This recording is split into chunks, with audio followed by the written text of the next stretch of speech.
বিসমিল্লাহির রহমানির রহিম। প্রিয় সাংবাদিক ভাইয়েরা, আপনারা দেখতে পাচ্ছেন, আমার বলার চেয়ে আপনারা নিজেরাই দেখতে পাচ্ছেন যে এখানে কী ঘটনা ঘটছে। তো কাজে এর প্রতি আমাদের সকলের সহানুভূতি, আমাদের সকলের সাহায্য সহযোগিতা আমাদের থাকা দরকার। আমি মনে করি যে এই যে নবজাতক, তাদেরকে যেভাবে রাস্তায় ফেলে দেওয়া হয়, তাদের সেই ফেলে দেওয়ার বিষয়টা যিনি এই উদ্যোক্তা, যিনি এই কথাগুলো বললেন, আপনারা জানেন যে কি করলে পরে এদেরকে রক্ষা করা যাবে। তো সেই রক্ষার দায়িত্বগুলো আমরা সকলেই যদি আমরা চেষ্টা করি, তাহলে কিন্তু আমরা সেই দায়িত্ব আমরা নিতে পারি।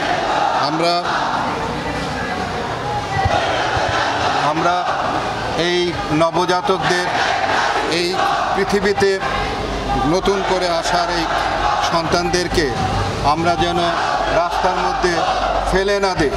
আমরা তাদেরকে গোপন রেখে, তাদের পরিচয় গোপন রেখে, তারা যারা ফেলে দিচ্ছেন তারাই কিন্তু এদের কাছে পৌঁছায় দিতে পারে। এবং সেটা যদি করেন, তাহলে এই নবজাতকদের মৃত্যুর হার কমানো যাবে।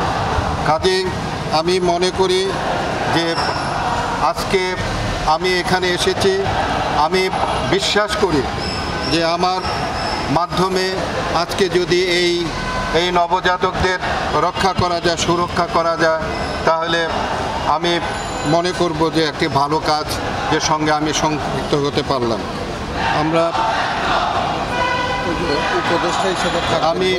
আমি উপদেষ্টা হিসাবে অবশ্যই ওনাদের সঙ্গে থাকব।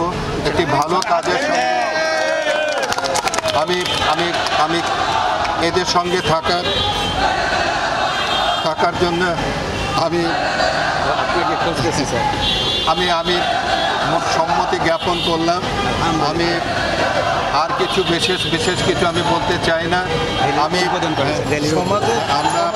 সমাজের মানুষ যারা আছে, বিত্তবান মানুষ যারা আছে, তারা এগিয়ে আসার জন্য, এবং এই যে ডাক্তার মুজিবুর রহমান সাহেব যে কথাগুলো বললেন, সে কথাগুলো গুরুত্ব সহকারে বিবেচনা করে সরকার এবং সমাজের বিত্তশালী যারা আছেন, তারা যেন সেই কাজটি যেন মতন করেন, সেই আশা ব্যক্ত করছি।